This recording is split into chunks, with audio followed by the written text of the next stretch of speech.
Hello students, current electricity के ही topic को हम बढ़ाते हैं फिजिक्स में। थोड़ा सा लास्ट क्लास को रिवाइज कर लेते हैं। हमने देखा what are conductors,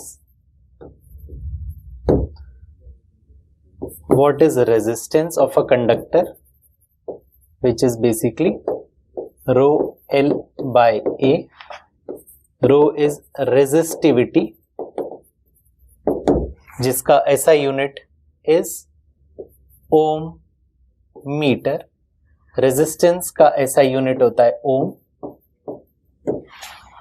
1 by resistivity is also known as conductivity जिसका SI यूनिट क्या है? Ohm inverse meter inverse.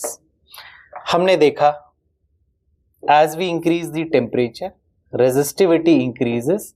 This is true for conductors, यानी कि कंडक्टर्स की कंडक्टिविटी डिक्रीज करती है और रेजिस्टिविटी बढ़ती है। जैसे जैसे टेम्परेचर बढ़ाते हैं resistivity of semi conductors decreases. resistivity of semiconductors decreases. Okay, यानी they become good conductors की तरफ वो चलते हैं। Okay, conductors का क्या मतलब? What do they have? They have basically free electrons. All the metals are good conductors. कुछ टर्म हमने पिछले क्लास में देखे थे, like drift velocity, relaxation time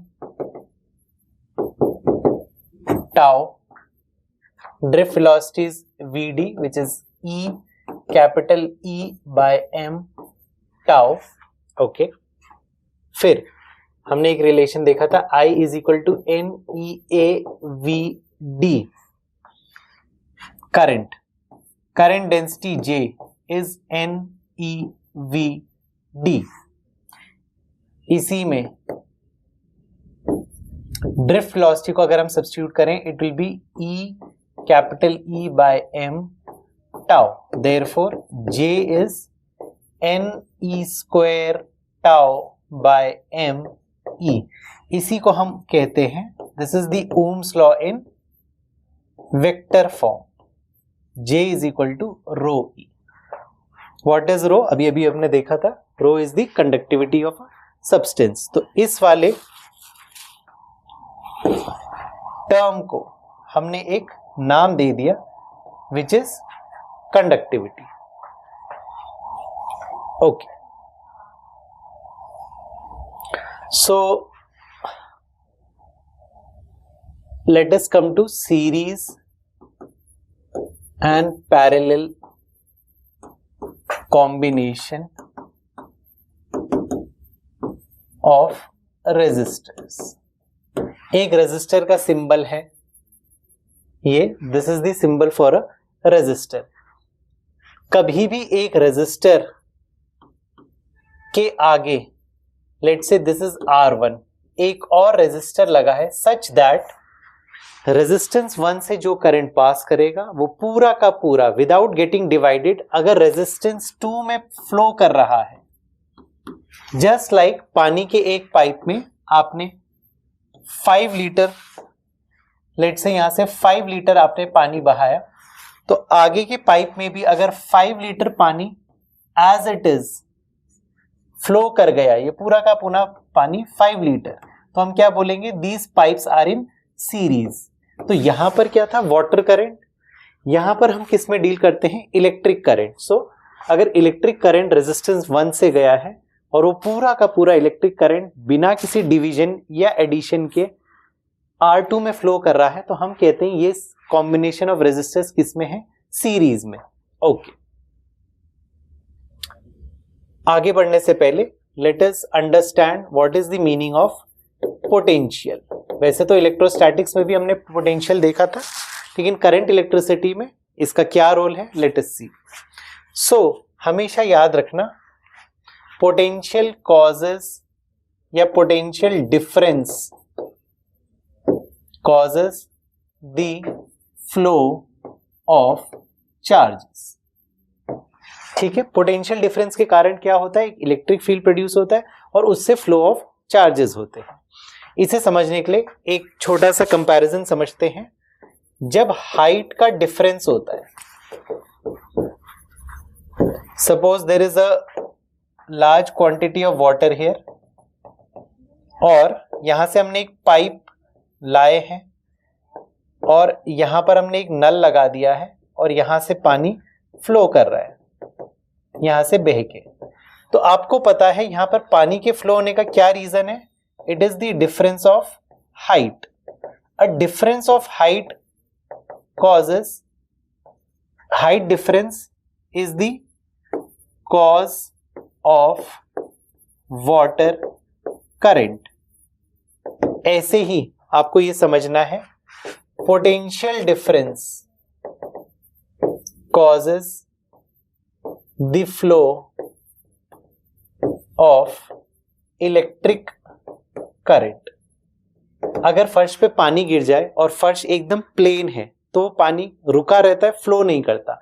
ऐसे ही अगर हम कंडक्टर पे, पोटेंशियल कंडक्टर के दो एंड्स पे, this is a wire, conducting wire, अगर इस साइड हमने एक हायर पोटेंशियल अप्लाई करा है, higher potential let's say V2 या V1, एंड यहां पर क्या है, lower potential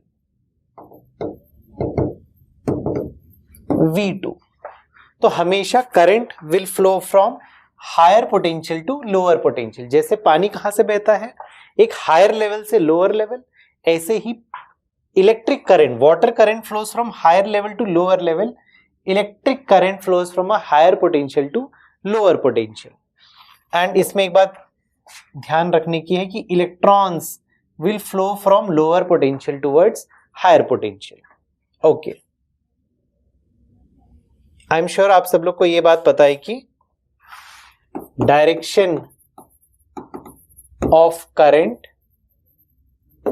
is taken opposite to direction of flow of negative charges.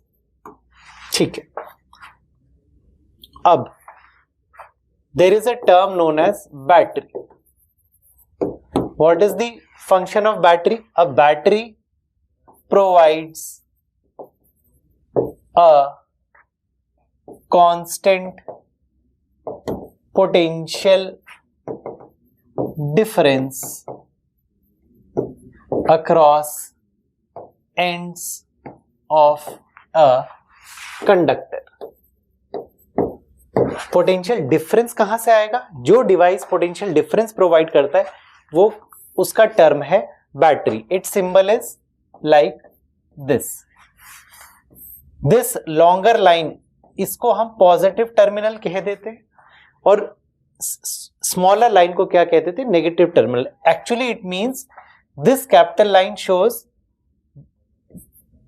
The higher potential, whereas this negative, ये जो सिंबल है छोटा line, this represents a lower potential। Okay, so battery ने क्या करा, एक कांस्टेंट पोटेंशियल डिफरेंस अप्लाई करा है। सो सर्किट में लेट्स से एक रेजिस्टेंस है, इसके अक्रॉस अगर मुझे करंट फ्लो कराना है तो what we'll do is I will attach a battery to this circuit. कुछ सिंबल्स है आपको पता होने चाहिए, this is the symbol for a key. ये हमारा सर्किट कंप्लीट हो गया है। इस बैटरी का एक वोल्टेज जो सप्लाई होगा, it can B denoted by V, resistance is R। कितना करंट बहेगा अभी जस्ट हम इसको समझेंगे। कुछ और सिंबल्स देख लेते हैं, कॉमन सिंबल्स जो आपको पता होने चाहिए। This is the symbol for a की, इसमें एक डॉट होता है तो दैट मीन्स की इज क्लोज्ड। क्लोज्ड की का क्या मतलब, closed key means circuit allows current to flow. अच्छा, ओपन की अगर आपको ऐसा टर्म सुनाई में दे रहा है तो ओपन की what does it mean? It means circuit is broken या फिर ओपन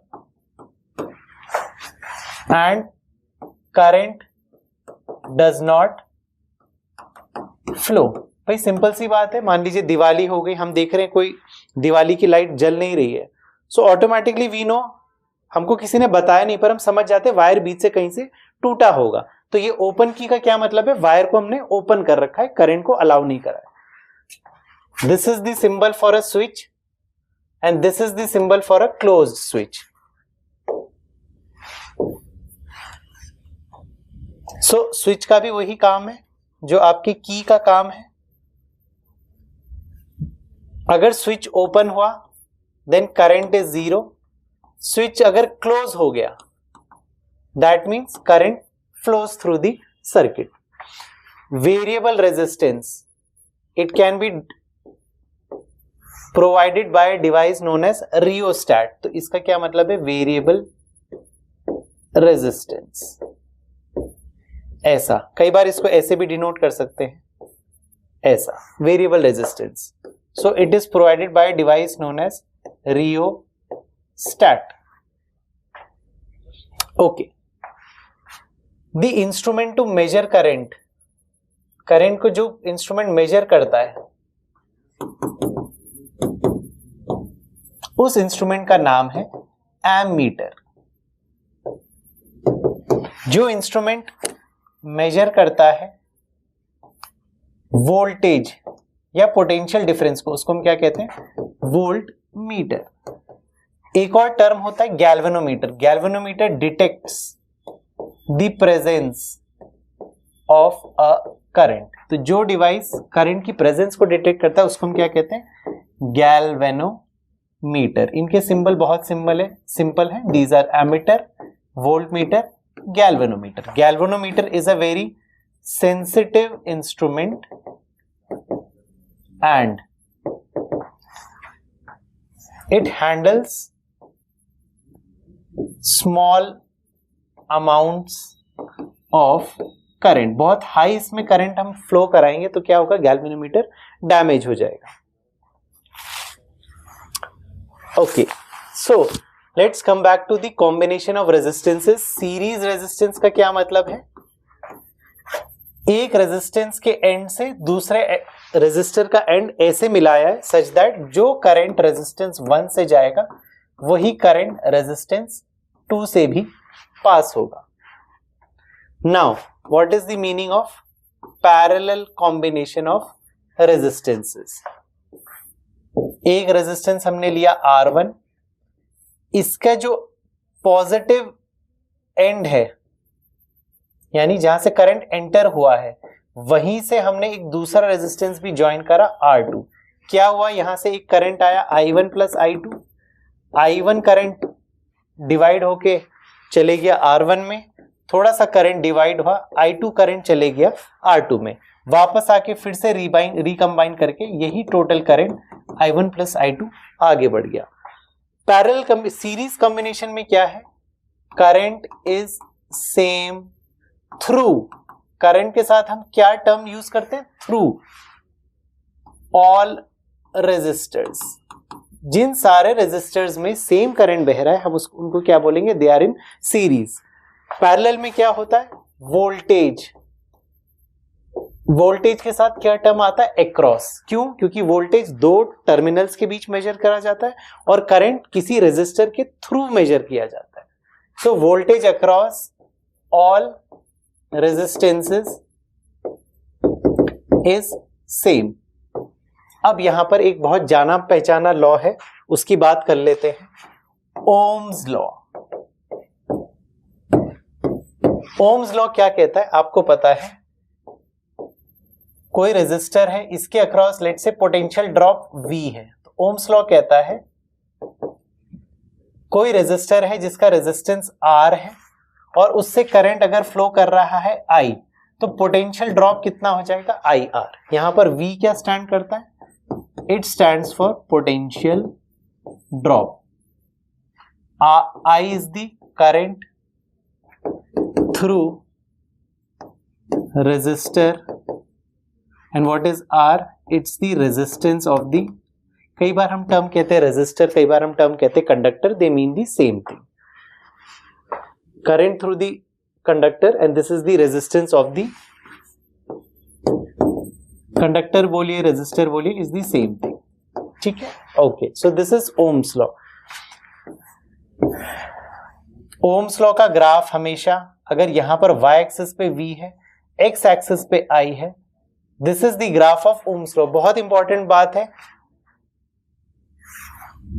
ओमिक कंडक्टर्स, जो कंडक्टर्स, नेक्स्ट स्लाइड पे चलते हैं, those conductors which follow Ohm's law are known as ohmic conductors. इनमें हमेशा V versus I graph will be a straight line passing through the origin and slope that is delta V by delta I, that is tan theta, अगर ये angle theta है, represents resistance of the conductor। तो जितने भी conductors Ohm's law को follow करते हैं, V is equal to IR, उनको हम क्या बोलते हैं? Ohmic conductors. तो सिंपल सी बात है, जहां पर V is not equal to IR, उन कंडक्टर्स को हम क्या बोलते हैं? Non ohmic conductors. Actually V equal to, अगर हम इसकी टेक्निकल डेफिनेशन में जाए, V is equal to IR is always followed. लेकिन क्या होता है, कुछ कंडक्टर्स में देयर इज, कुछ सब्सटेंसेस में there is a dynamic resistance, तो उसमें क्या होता है, R कांस्टेंट नहीं रहता है। सो सपोज अगर आपको एग्जाम में आ गया, identify ohmic and non ohmic conductors, या इसको अगर MCQ के फॉर्म में लिखे तो ऐसा क्वेश्चन अगर आ गया, which are non ohmic conductors, A option या पहला एक दिया हुआ है, एक ग्राफ दिया हुआ है V और I का ऐसा, दूसरा ग्राफ दिया है V और I का ऐसा, तीसरा ग्राफ दिया है V और I का इस तरीके से, चौथा ग्राफ दिया है I और V का ऐसा। So option A is 1, option B is 2, 3 only, option C is 2, 3 and 4, option D is 4 only। तो बहुत ध्यान से आपको ये समझना है, कभी भी V और I का ग्राफ अगर straight line passing through origin नहीं है, यानी कि नॉन ओमिक कंडक्टर्स यहां से हम आइडेंटिफाई करेंगे। This is also non ohmic conductor क्योंकि कर्व है, this is also a non ohmic conductor. And let's change the option a bit. एक ग्राफ अगर हमने ऐसा दे दिया,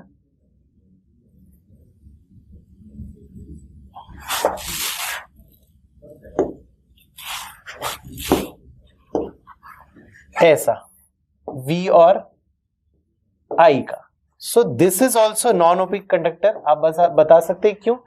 इसका रीजन है, ओमिक कंडक्टर्स में जो स्ट्रेट लाइन है it must pass through the origin. यहां पर आप देख रहे हैं V और I स्ट्रेट लाइन तो है, लेकिन यहां पर ये लाइन ओरिजिन से पास नहीं हो रही है, तो हमारा करेक्ट ऑप्शन क्या होगा? Second is also non ohmic conductor, third is also non ohmic conductor and fourth conductor is also a non ohmic conductor. Graph से रिलेटेड एक और बहुत ही टिपिकल क्वेश्चन है। क्या टिपिकल क्वेश्चन है? Suppose there are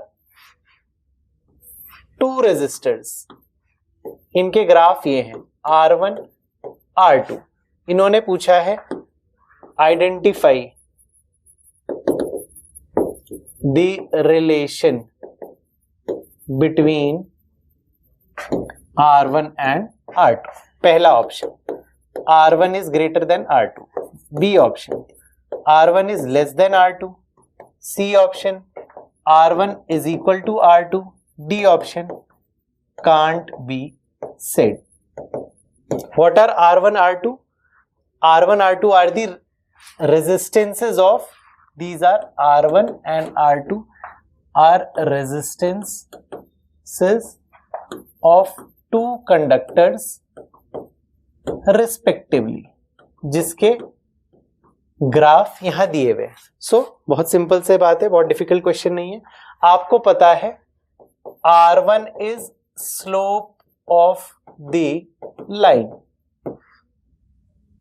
and this will be tan theta 1. R2 is again slope of this line, it will be theta 2. यहां पर R2 क्या हो जाएगा, tan theta 2 and R1 क्या हो जाएगा, it will be tan theta 1.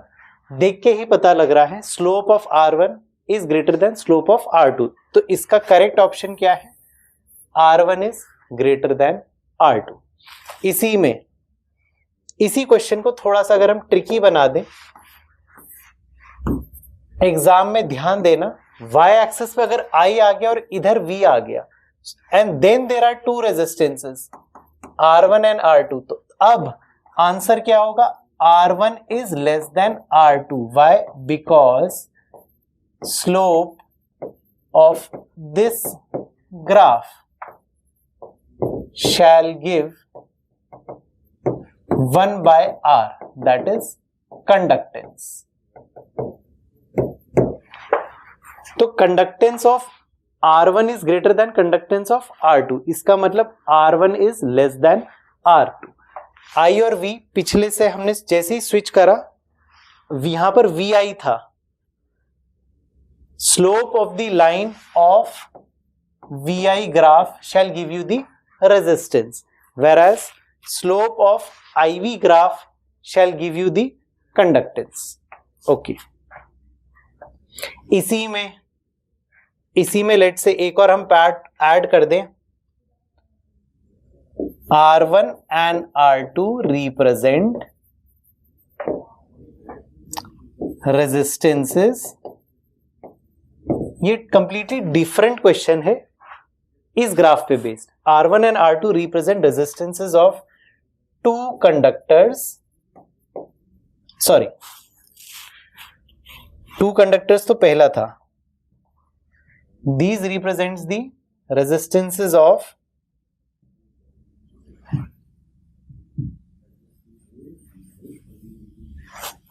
a conductor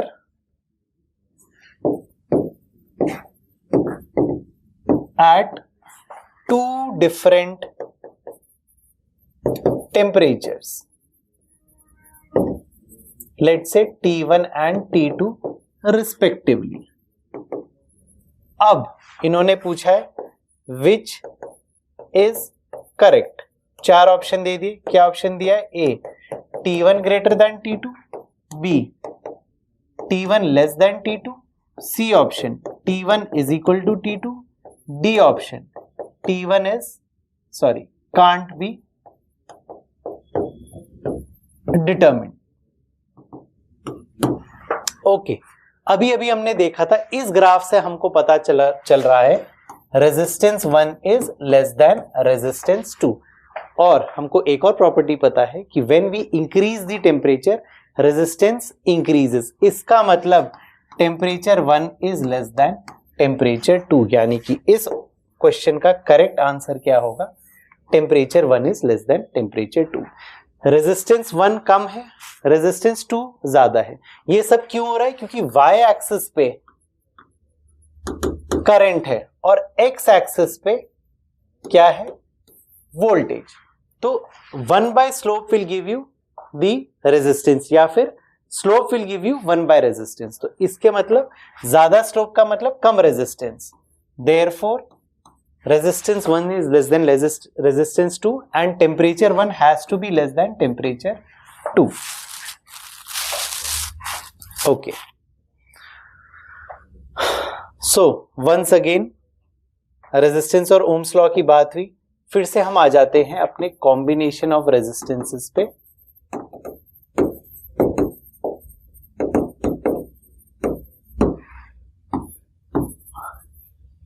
series resistance R1, R2, R3 कितने भी हो सकते हैं एंड सो ऑन। यहां पर हम ले लेते हैं parallel combination, again these can be R1,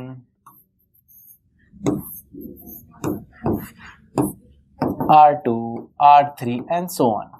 इस केस में क्या होगा, इन सारे रेजिस्टेंस के बदले अगर हमको एक रेजिस्टेंस लगाना है जिससे सर्किट बिल्कुल भी अफेक्ट ना हो, तो हम क्या बोलेंगे, that R equivalent is equal to R1 plus R2 plus R3 and so on.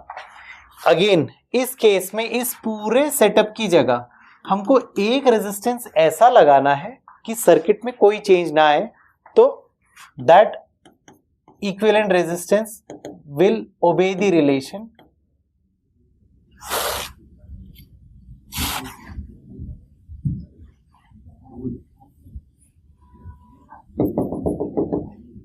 plus 1 by R2 plus 1 by R3 and so on। इसमें बहुत एक सिंपल सा फॉर्मूला है, अगर आपके पास दो ही रेजिस्टेंस है R1 और R2, तो इनकी जगह एक इक्विवेलेंट जो रेजिस्टेंस बनेगा R इक्विवेलेंट, उसकी क्या वैल्यू होगी, R equivalent is equal to R1 R2 by R1 plus R2। ये कुछ भी नहीं है, इसी फॉर्मूले में रेसिप्रोकल हमने करा एलसीएम लेके। सो वील गेट, अगर दो रेजिस्टेंसेस है तो इक्विवेलेंट रेजिस्टेंस कितना मिलेगा, R1 R2 by R1 plus R2। यहां पर I is same through all resistances, current भी सेम फ्लो करेगा, लेकिन V1 that is voltage across R1 will be equal to IR1, voltage across second resistance will be, इससे let say I जा रहा है, इधर भी I जा रहा है, इधर भी I जा रहा है, will be equal to IR2 and so on. यहां पर voltage is same, voltage is same across all the resistors बोलिए या कंडक्टर्स बोलिए, it's the same thing। Late से इन सब के अक्रॉस वोल्टेज V है, तो current V will be equal to I1 R1, तो करंट 1 कितना हो जाएगा, V बाय R1, करंट 2 कितना हो जाएगा, V by R2 and V by R1, यहां पर V by R2 and so on. Okay, so यहां पर क्या हो रहा है, आप देख रहे हैं करंट डिस्ट्रीब्यूट हो रहा है, इधर I1 गया, इधर I2 गया, इधर I3 गया। यहां पर क्या डिस्ट्रीब्यूट हो रहा है, जो नेट वोल्टेज है वो कुछ कुछ पोर्शन में R1 R2 और R3 में बढ़ गया। नेट वोल्टेज यहां पर क्या है, द वोल्टेज गेट्स डिस्ट्रीब्यूटेड।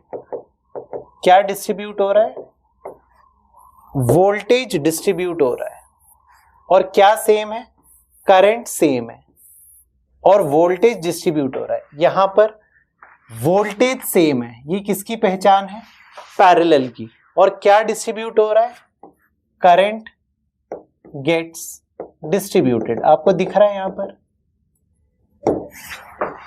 यहां से करंट जो भी आ रहा था, टोटल करंट, उसका कुछ पोर्शन I1 R1 में गया, कुछ पोर्शन I2 R2 में गया, कुछ पोर्शन I3 किस में गया, R3 में। यहां पर टोटल वोल्टेज अगर V था तो उसका कुछ पोर्शन V1 R1 के अक्रॉस आ गया, V2 R2 के अक्रॉस आ गया और V3 R3 के अक्रॉस हो गया। ठीक है, ये तो काफी थ्योरेटिकल बातें हैं, एक क्वेश्चन से, एक एग्जांपल से बहुत क्लियर हो जाएगा हमको ये concept. Okay, let us take one very simple question. Let's say two resistances, सबसे सिंपल केस एक बार सॉल्व करते हैं। टू रेजिस्टेंसेस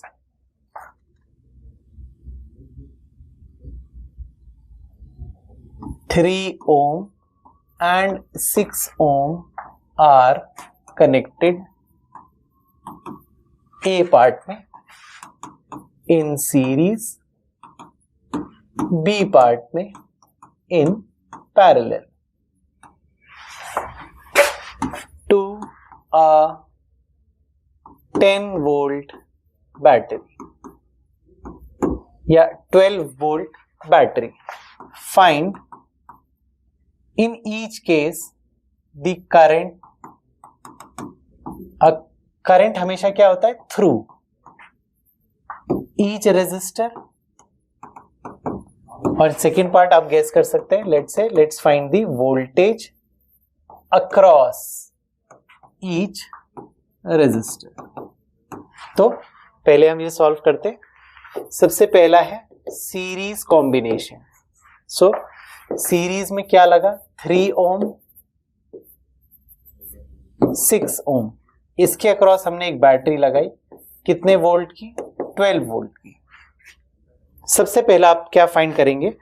इस पूरे कॉम्बिनेशन की जगह अगर मेरे को एक रेजिस्टेंस लगाना होगा तो उस R इक्विवेलेंट की क्या वैल्यू होगी? R1 plus R2. अभी पीछे देखा था 3 प्लस 6 इज 9 ओम. यानी कि ये पूरा कॉम्बिनेशन 9 ओम के रेजिस्टेंस की तरह बिहेव करेगा. 12 वोल्ट है. अब आपको दिख रहा है यहाँ 9 ओम के अक्रॉस कितना वोल्टेज है? 12 volt. So let's say battery supplying a current I क्या हो जाएगा? From V equal to I R, I will be equal to V by R, यानी कि 12 बाय 9, 4 बाय 3. कितना बैटरी ने करंट सप्लाई करा? 4 बाय 3 एम्पियर. अब जस्ट पीछे हमने देखा था करंट सेम रहता है. इसका मतलब बैटरी ने जो 4 बाय 3 एम्पियर सप्लाई करा वो 3 ओम में भी गया. 3 ओम से निकलने के बाद सेम करंट 6 ओम में भी गया और वापस बैटरी ने जितना सप्लाई करा था करंट उतना ही बैटरी को वापस मिला. ये हमेशा होता है. बैटरी जितना भी करंट सप्लाई करती है it comes back to the battery. Now let us find the voltage across 3 ohm. तो V equal to I R से फिर से करंट कितना है 3 ओम के अक्रॉस? 4 बाय 3 एंड R कितना है? 3. So this gives you 4 volt. इसके अक्रॉस वोल्टेज कितना आएगा? 4 by 3 into 6 that is 8 volt. तो देख के ही पता लग रहा है. हमने देखा 12 वोल्ट की बैटरी थी, इसमें से 4 वोल्ट 3 ओम के अक्रॉस अपीयर हो रहा है एंड बचा हुआ कितना है? 8 वोल्ट. ये अपीयर हो रहा है 6 ओम के across. So we have found out across 3 ohm voltage is 4 volt and current is 4 by 3 ampere, and across 6 ohm the voltage is 8 volt and current is again 4 by 3 ampere. इसी slide को आप pause करके दोबारा से देख सकते हैं to understand this concept. तो ये बहुत बेसिक सा कॉन्सेप्ट है जो कि इसमें है. Let us also see parallel combination को कैसे सॉल्व करेंगे. तो पैरेलल का सबसे पहले सर्किट डायग्राम बना लेते हैं. 2 रेजिस्टेंसेस हैं 3 ओम 6 ओम. यहां पे आपने लगाया एक बैटरी जिसका पोटेंशियल डिफरेंस कितना है? Which is supplying a potential of 12 volt. अब इसको सॉल्व करने के 2 तरीके हैं. पहले एक ये देखते हैं. हमेशा याद रखिएगा पैरेलल में potential is same, so across 6 ohm how much is the potential? V equal to IR. potential across 6 is same as 12 volt. 12 volt और 12 वोल्ट हमने देखा था. पैरेलल का मतलब ही क्या है? दोनों के अक्रॉस हो जाएगा 12 वोल्ट. तो current through 6 ohm will be V by R, that is 12 by 6, 2 ampere. And for 3 ohm resistance the current will be equal to 12 by 3, that is 4 ampere. अच्छा, इसका मतलब यहां करंट फ्लो कर रहा है 4 एम्पियर, यहां करंट फ्लो कर रहा है 2 एम्पियर. सो इसका मतलब है यहां से करंट आया होगा कितना? 6 ampere. It has to be. और जाएगा कितना? 6 एम्पियर. तो बैटरी ने कितना करंट सप्लाई करा? 6 एम्पियर. बैटरी में करंट वापस कितना आया? 6 एम्पियर. सो अगर हम इसका आंसर देखें, so voltage across 6 ohm V will be equal to 12 volts and current will be equal to 2 amperes across 3 ohm, voltage will be equal to 12 volts and current will be equal to 4 amperes. तो आपने क्या देखा, voltage same है, current divide हो गया, battery से कितना current चला 6 एम्पियर, वो डिवाइड हुआ, ज्यादा करंट किस में गया, कम रेजिस्टेंस में. बहुत ही इंटरेस्टिंग बात है and it is logical also. Battery ने सप्लाई करा 6 एम्पियर, 6 एम्पियर में से ज्यादा करंट किस तरफ चले गया, 3 ओम की तरफ, और कम करंट किस तरफ गया, 6 ओम की तरफ. और लॉजिकल भी है, जब रेजिस्टेंस ज्यादा होगा, रेजिस्टेंस का नाम ही मतलब है obstruction to the flow of current. जहां ज्यादा ऑब्स्ट्रक्शन होगा वहां कम करंट जाएगा, जहां कम ऑब्स्ट्रक्शन है 3 ओम्स, वहां कितना हो रहा है, ज्यादा करंट जा रहा है. ओके, एक छोटी सी बात से हम इस लेक्चर को एंड करते हैं. या सीरीज रेजिस्टेंस को हम नेक्स्ट लेक्चर में we will continue with this topic, कुछ इंटरेस्टिंग पॉइंट्स देखेंगे. Thank you.